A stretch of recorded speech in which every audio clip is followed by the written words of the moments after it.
Imagine if you could literally design your entire future as if your thoughts had some kind of magical power to shape the world around you. And what if I told you that actually this isn't some kind of self-help cliche, but that quantum physics proves this is what's actually happening?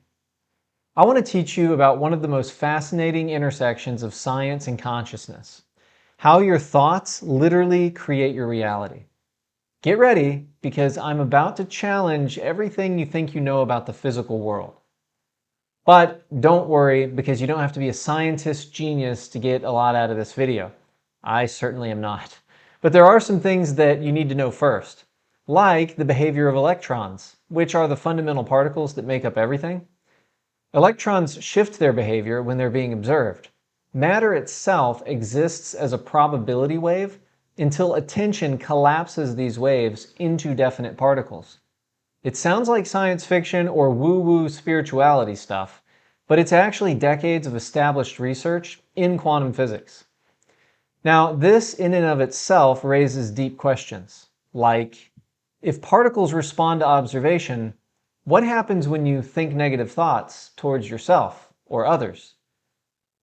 Even what subatomic effects might be unfolding that we can't directly measure but still might influence reality. And it gives a whole new meaning to the old conundrum, if a tree falls in the forest and no one is there to hear it, does it make a sound? In this video, I'm going to explore three important ideas. First, the scientific evidence that suggests your consciousness affects physical reality. Next, the psychological research that proves thoughts have an effect on your physical body. And finally, how you can use this knowledge to be more successful in your everyday life. Most people assume that thoughts and physical matter are entirely separate domains, and I'm going to challenge that assumption. I'm going to show you why the quantum effect of your thoughts might be the most important discovery that you'll make this year. I'll start with what science actually tells us about observation affecting physical reality. This is important because the cornerstone of this understanding comes from one of the most famous experiments in physics history. In 1801, Thomas Young conducted what's now known as the double-slit experiment. When light passes through two slits, it creates an interference pattern on the wall behind, which suggests that light behaves as a wave. But when scientists later tried to observe which slit the individual photons passed through, something crazy happened. The interference pattern disappeared, and the photons behaved like particles instead. In 2019, researchers at the University of California published findings that suggest the act of measurement doesn't just reveal reality, it actually helps create it.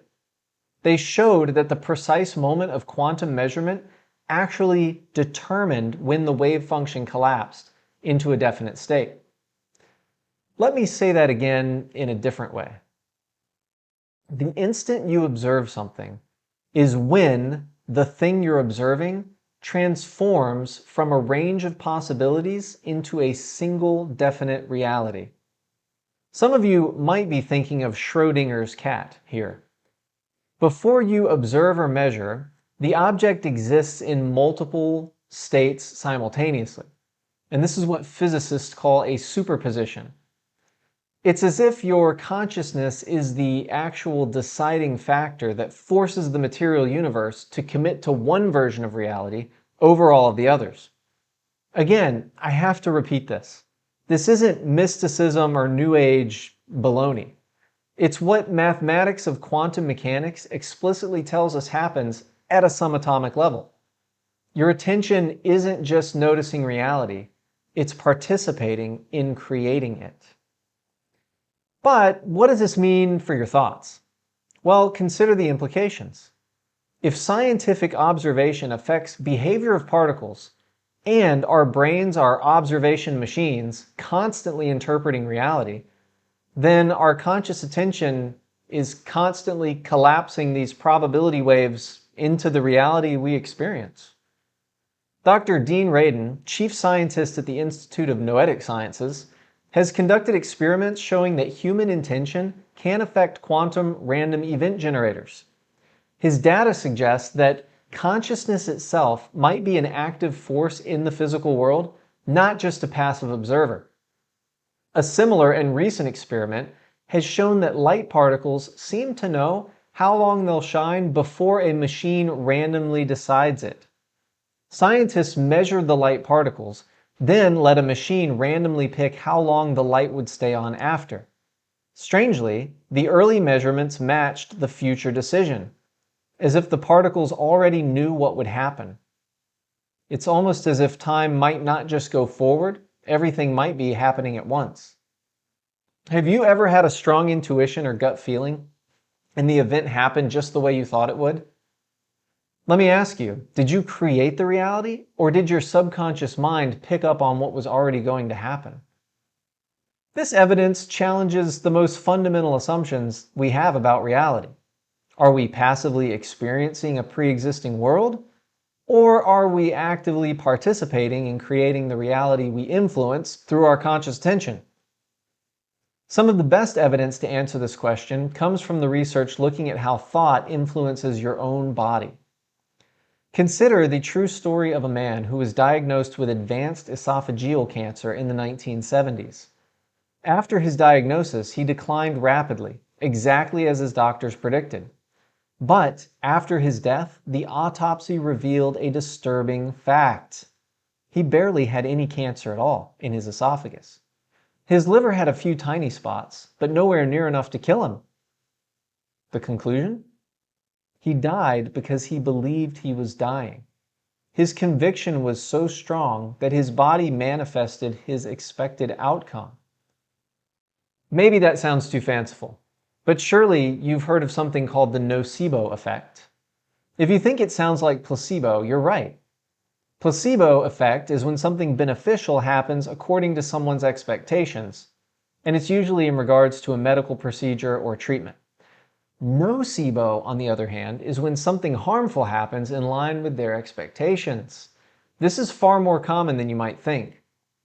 In fact, in clinical trials for antidepressants, placebos often produce up to 80% of the active drug's effects. Your brain manufactures the reality it expects to experience. Nocebos can do the same. But what about thoughts affecting others? Here's where it gets really interesting. Maria, a kindergarten teacher in Finland, participated in a study on an emotional contagion. Researchers asked her to subtly express either positive or negative emotions while teaching her students, without changing her words or her explicit behavior. The results were profound. On days when Maria projected positive emotions, her students performed better on cognitive tasks, showed more creativity, and even had fewer absence rates in the following week. Her thoughts and emotional state exerted an unseen influence on her students. This phenomenon could be explained by something called mirror neurons, which are brain cells that fire both when we perform an action and when we observe someone else performing the same action. They create a biological basis for empathy and explain how emotional states can spread between people, just like a contagion. If you've ever walked into a room and thought you could cut the tension with a knife, that's related. Have you ever seen the water crystal experiment? Dr. Masaru Emoto suggested that water exposed to positive words formed more beautiful crystalline structures when frozen than water that had been exposed to negative words. While his methodology has been criticized, following research on molecular vibration patterns showed that emotional states can in fact create measurable changes in biological systems. So, if the crystal experiment holds water, so to speak, you do realize that we humans are made up of mostly water, right? It's just something to think about. What's truly remarkable is the growing body of research showing that positive thinking patterns correlate with improved immune function, even faster healing and longevity. A 2019 study from Johns Hopkins found that positive people were 13% less likely to experience heart attacks or other cardiovascular events compared to their negative counterparts, even after they controlled for all other risk factors. So your thoughts might not just be abstract concepts floating in your consciousness. They trigger electrochemical cascades that ripple through your entire physical being and potentially beyond to others. Now, all of this is great and interesting, but how can you use this information in practical ways?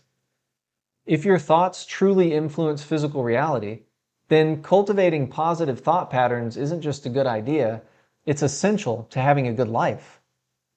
Let me tell you about an experiment conducted by a high school student in the 1970s. She set up identical growing conditions for plants with one single difference. One group was exposed to positive, encouraging words played on a recording, while another group was played harsh and critical language. After just 2 weeks, the plants exposed to positive messaging grew more robustly, had greener leaves, and showed significantly better health markers. The negative message plants actually bent away from the sound source as if trying to escape the harmful words. Now, some might question the scientific validity of this experiment because she was in high school after all.